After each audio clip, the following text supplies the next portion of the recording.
क्षयोपपन्नेन वर्तमानो गृहाश्रमी। सबसे पहले कृष्णस्यासीत् सखा कश्चित्। किसी जमाने में भगवान के एक सखा थे, ब्राह्मण थे। महाराज वो ब्राह्मण थे। आज तो लग रहा है कि मैं आगे बढ़ ही नहीं पाऊंगा। अब ब्राह्मण की भी व्याख्या बता दूं थोड़ा सा। हरी इच्छा है आज की, सब व्यवहारिक चीजें आज मिलेंगी आपको। महाराज नाचने और ये चुटकुल्ला सुनने की कथा के लिए भागवत मत सुनना, कभी मत बुलाना। भागवत सुनने के लिए ही बुलाना किसी को भी। भागवत में ऐसे भाव हैं कि आपको भगवान से जोड़ते हैं। गर्भ में आप प्रार्थना करते हुए निकलते हैं कि अब जाऊंगा तो केवल आपको प्राप्त करने का ही उपाय है, और यहां आकर भटक जाते हैं। ब्राह्मण वे हैं जो भगवान का नित्य चिंतन करते रहे और भगवान के चरित्र, भगवान के तत्व रूप में और सगुण रूप में उनकी पूर्ण निष्ठा, उन्हीं के लिए उनका जीवन हो, वो ब्राह्मण है। लेकिन अगर ब्राह्मण के घर में जन्म हो गया और आपने जो पवित्र भी नहीं पहना तो आप ब्राह्मण नहीं है, आप ब्रह्म बंधु हैं। ब्रह्म बंधु और ब्राह्मण अंतर होता है। इस प्रकार बोलिए नारायण भगवान की जय।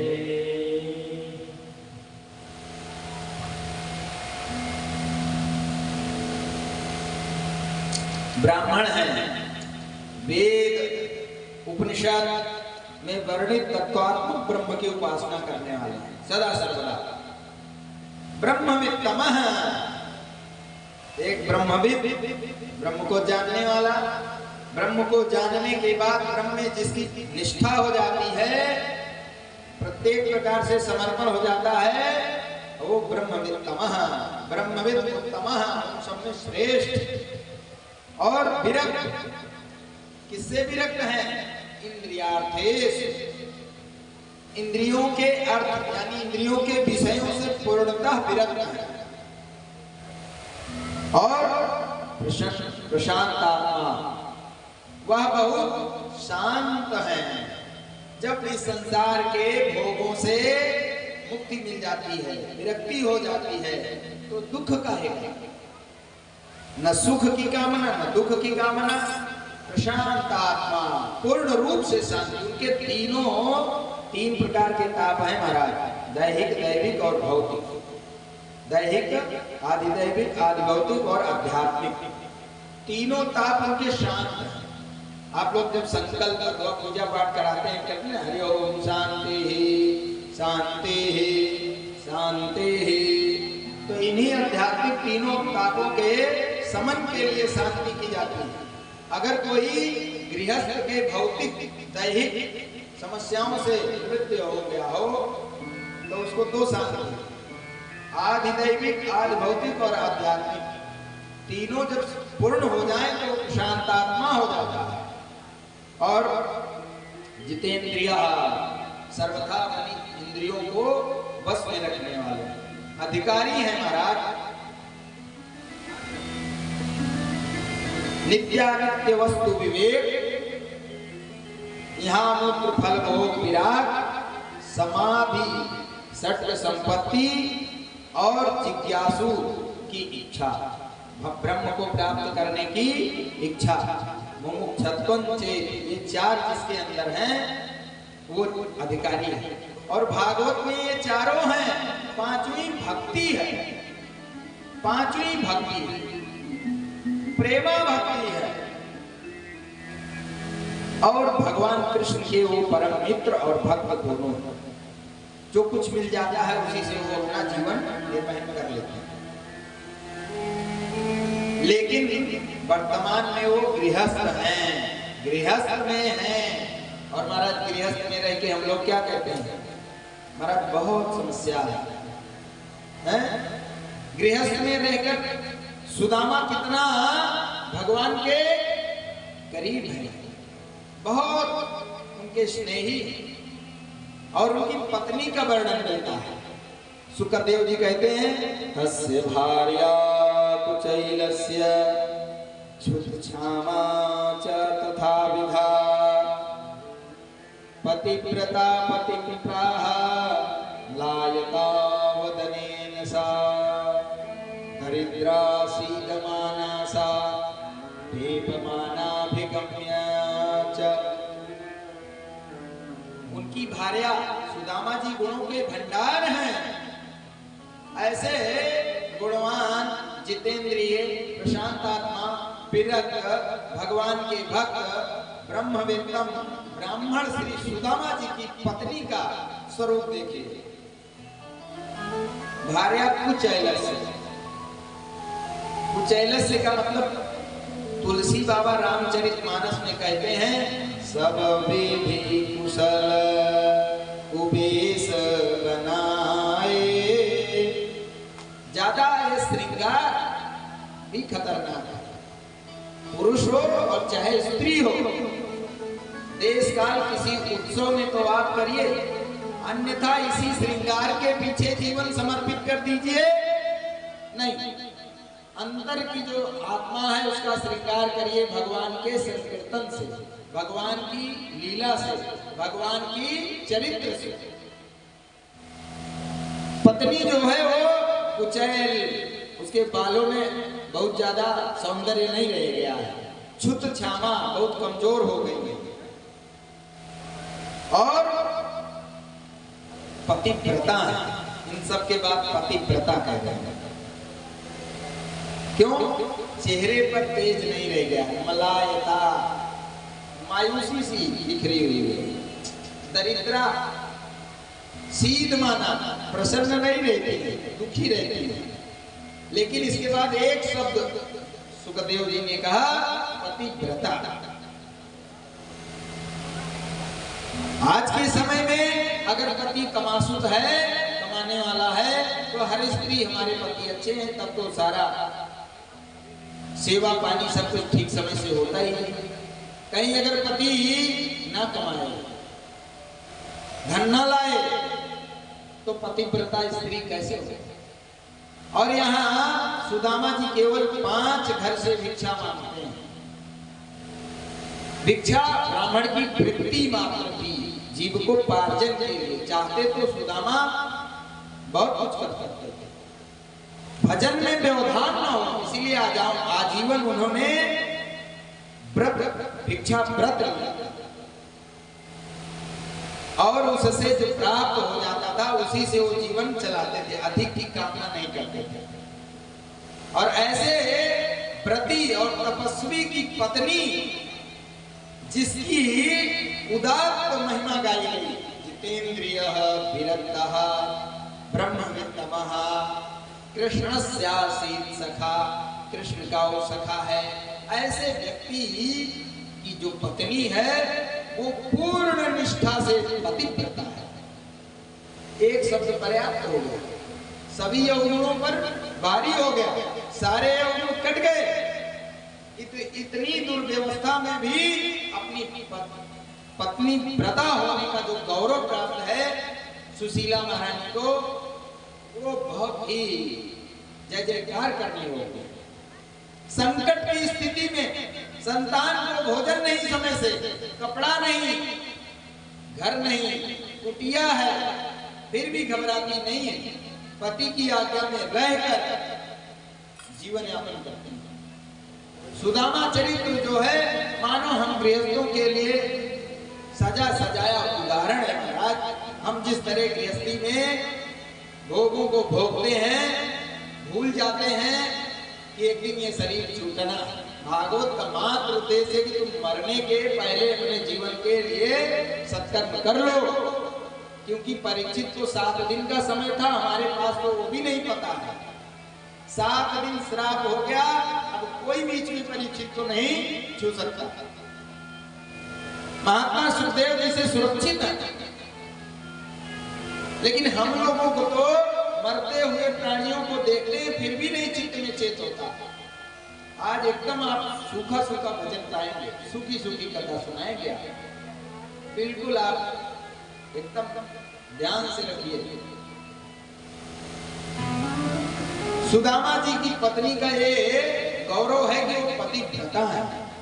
एक ही गुण जो है, अनुसुईया ने सीता जी को कहा, एक ही धर्म एक व्रत नेमा। पति के चित्त के अनुसार और विवाह कराया जाता है, आचार्य गण कराते हैं। पति कहता है, हे वरानने, हे वरानने, उसके हृदय को स्पर्श करके, मदीय चित्तानुगतम च चित्तम, मेरे चित्त में अपने चित्त को मिला लो। आज से मेरा चित्त और तुम्हारा चित्त, जो मैं चिंतन करूं वही तुम भी करोगे, एक हो जाना चाहिए। और यहाँ पर सुशीला महारानी का पूर्ण गौरव है, धन्य है। इतने अभाव में भी भजन करती हैं, पति के भजन में सहायक है, बाधक नहीं है। महाराज हमारे यहाँ देख लीजिए, ज्यादा देर पूजा करें तो समझ लीजिए, बोले नारायण भगवान की। एक दिन सुशीला ने बड़े निवेदन के साथ हाथ जोड़कर कहा, इससे अपने पति देव से, ननु ब्रह्मण भगवतः सखा साक्षात् श्रियः पतिः ब्रह्मण्यश्च शरण्यश्च भवान् सात्वतर्षभः। मैंने सुना है कि आपके जो मित्र हैं साक्षात लक्ष्मी के पति भगवान हैं। हे ब्राह्मण, अपने पति से हाथ जोड़कर कहते, मैंने इसे सुन रखा है। और वो ब्रह्मण्यश्च, ब्राह्मणों के ऊपर बड़ी कृपा करने वाले हैं, और ब्राह्मणों के ऊपर दया, कृपा, करुणा और उनके रक्षक, उनके शरण्यश्च। एक जो व्यक्ति शरण में जाता है उसको जो शरण देता है वो शरण्य है, जो शरण में लेता है वह दीन है। ब्रह्मण्यश्च शरण्यश्च भगवान सात्वतर्षभः, भगवान साक्षात इस जगत में अवतार लिए हुए हैं। और मैं चाहती हूं कि आप दास्यति द्रविणे भूरि शीलते कुटुंबिने, मैं चाहती हूँ आप उनके पास जाएं। अगर वो प्रसन्न हो गए तो धन दे देंगे और अपने परिवार का पालन पोषण हो जाएगा। इस समय वो भोज, पृष्ठ और अंधक तीन कुलों के अधीश्वर बनकर द्वारिकापुरी में विराजते हैं। स्मरतः पादकमलम आत्मानमपि यच्छति, जिनका भजन आप करते रहते हो उन्हीं की चर्चा करें। सुदामा जी ने कहा, देखो मैं उनका भजन करता हूँ लेकिन मैं जाने की इच्छा नहीं करता, मैं मांगूंगा नहीं। अगर मैंने मांग लिया तो मेरी भक्ति छूट जाएगी। भगवान से धन संपत्ति मांगोगे तो महाराज धन संपत्ति दे देते हैं, लेकिन भक्ति नहीं देते। काकुसुंडी ने कहा कि आपने सारा वर दे दिया लेकिन भगत या अपनी देर न कही, जो मूल है। तो भगवान ने कहा कि एक काक कौआ तू बड़ा चालाक निकला, काकुसुंडी महाराज। और वहां भक्ति मूल है। सुदामा जी ना निकल करते हुए भी उन्होंने सोचा कि हो ना हो, अपनी इच्छा से थोड़ी ना जा रहा हूं, हमारी पत्नी भेज रही है और इसी बहाने में कृष्ण का दर्शन कर लूंगा दोबारा। तैयार हो गए, तैयार हो गए। उन्होंने कहा, देखो मित्र का कर्तव्य है जब मित्र के घर जाए तो कुछ उपहार लेके जाए। कुछ आप ऐसी व्यवस्था करो कि मैं भी उपहार लेके जाऊं अपने मित्र के लिए। सुशीला ने कहा, घर में तो कुछ है नहीं स्वामी, लेकिन मैं व्यवस्था करती हूँ। याचयित्वा चतुरो मुष्टिं बिभ्यां पृथुक तण्डुलां शैलखण्डेन तान् बद्ध्वा भर्त्रे प्रादादुपायनम्। पड़ोसी ब्राह्मण के घर से चावल मांगने गई तो 4 मुट्ठी चावल उनको मिल गया। चैल खंडान, चावल भी नहीं, चावल के टुकड़े मिले। किनकी किनकी बोलते हैं ना, किनकी मिल गई। और एक पुराने कपड़े में बांधकर पोटली बनाकर सुदामा जी को दे दिए। सुदामा जी उसको ले लिए और चल पड़े। रास्ते में सोचते हुए जा रहे हैं कि जब विद्यार्थी जीवन में मैं मिला था तो बड़ा आनंद आया था, उसके बाद अब मिलन होगा। हे महाराज, अगर बचपन के विद्यार्थी जो 20-25 साल बाद मिले हैं, क्या प्रेम है, वही बचपन उमड़ के चला आता है? और वो बचपन को याद करते हुए कृष्ण भगवान के साथ बिताए हुए दिन, गुरुकुल में जो बीता हुआ दिन था, उसको याद करते करते चल पड़े और भगवान के नामों का संकीर्तन हुए करते जा रहे हैं। चलिए हम लोग भी उनके साथ चले द्वारकापुरी।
चल पड़े सुदामा जी। भगवान ने देखा कि मेरे मित्र आ रहे हैं, पैदल आ रहे हैं।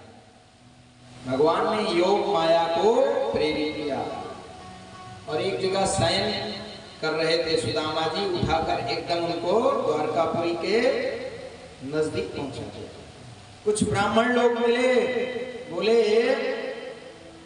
हम लोग द्वारकाधीश की नगरी में जा रहे हैं। सुदामा जी ने कहा हम भी चलेंगे, मुझे भी ले चलिए। और श्रीमद् भागवत महापुराण में श्री सुखदेव जी स्वामी कहते हैं कि 3 वंशों की जो व्यवस्थाएं थी, सबसे पहले 3 ड्योढ़ी बनी थी, 3 छावनी थी। भगवान कृष्ण के मुख्य महल में पहुंचने से पूर्व 3 छावनियों का पहरा था, जिसमें किसी अन्य का प्रवेश वर्जित। लेकिन सुदामा जी ब्राह्मणों के साथ पार करके चले गए। ब्राह्मणों के साथ उनको किसी ने नहीं रोका। और फिर वहां पहुंचे जहां महाराज अंधक, वृष और यदु वंश के महल बने हुए थे। उग्रसेन महाराज का महल था, अक्रूर जी का महल था, और उससे आगे चलने पर 16,108 महल दिखाई दिए उनको। सबसे मध्य में भगवान श्री कृष्ण और रुक्मिणी का महल उनको दिखा, एकदम सीधे। और सुखदेव जी स्वामी कहते हैं कि उनको किसी ने रोका नहीं, सीधे भगवान के महल में पहुंचे और सीधे देखते हैं क्या, गृहं द्वयष्टसहस्राणां महर्षीणां हरेर्द्विजः दिवेशैकतमं श्रीमद् ब्रह्मानंदम गतो यथः। इतना ऐश्वर्य और इतना विपुल वैभव देखकर सुदामा जी को देखकर ब्रह्मानंद की अनुभूति होने लगी। भगवान के अभी पास नहीं पहुंचे हैं, लेकिन भगवान को देखकर ही उनके अंतःकरण में इतना शोभा और इतना वैभव था भगवान का, मानो भगवान के प्राप्त होने से पहले उनके आसपास का वातावरण ही आनंददायी होता है। जैसे आप इस कथा में आए तो आपको यहाँ केवल भगवान की भक्ति का ही वातावरण मिलेगा। ब्राह्मणों को बड़े से बड़े क्षत्रियों के यहाँ उनके दरबार तक, उनके सम्मुख जाने के लिए कोई रोक नहीं थी, कभी भी नहीं रोकी। लेकिन महाराज नरोत्तम कवि जी, उन्होंने तो ऐसा सुदामा जी को भाव से पिरो दिया कि जगत में वो वही भिखारी सुदामा ही प्रसिद्ध हो गए। कुछ भी हो उनके भाव में आनंद तो आता ही है। द्वारपाल रोक लेता है, कौन हो तुम, गरीब ब्राह्मण कहां से आ गए हो, क्यों प्रवेश कर रहे हो? सुदामा जी कहते हैं मैं कृष्ण का सखा हूं। बोले कृष्ण और तुम दोनों में जमीन आसमान का अंतर है। ये नरोत्तम जी के विचार हैं और ये सभी प्रायः गाते ही रहते हैं। तब द्वारपाल बहुत अनुनय विनय करने के बाद सुदामा की दयनीय स्थिति को देखकर पिघल जाता है और जाकर भगवान कृष्ण को संदेशा देता है। और वो भी एक पद्य, अरे द्वारपालों कन्हैया से कह दो। इसका भी रस ले ही लिया गया। बोले नारायण भगवान की। देखो देखो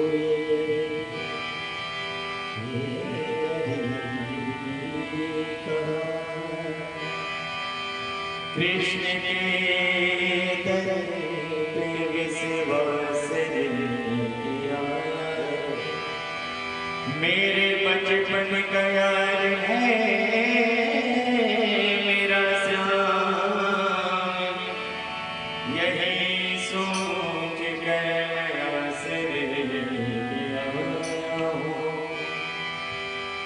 अरे द्वारपालों कन्हैया से कह दो, अरे द्वारपालों कन्हैया से कह दो कि दर में सुदामा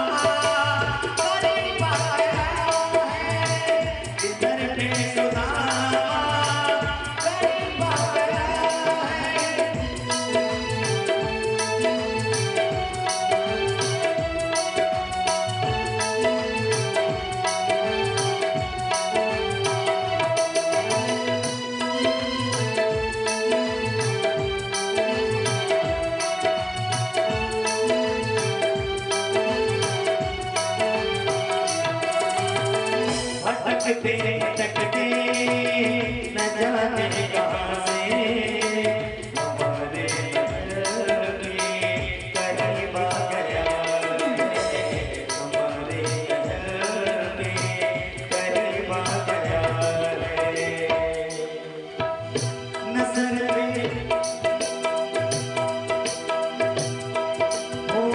नजर पे पकड़ी नजर पे जावा बता दो नैया को नाम है सुदामा, बता दो नैया को नाम है सुदामा।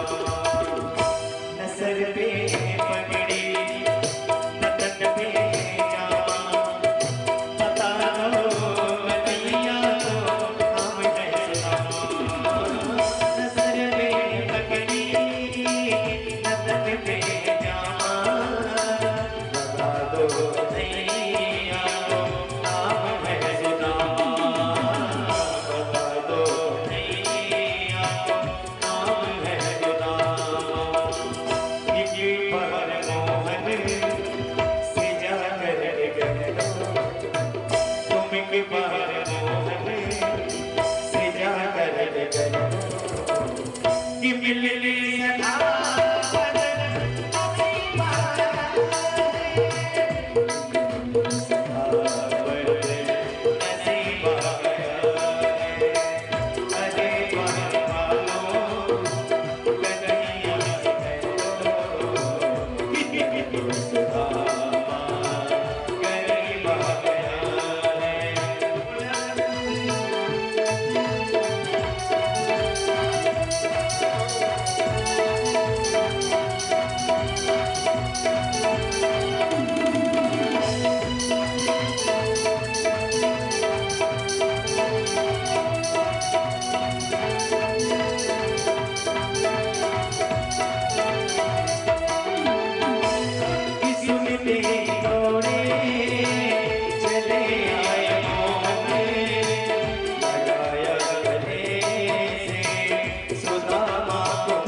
चले सुदामा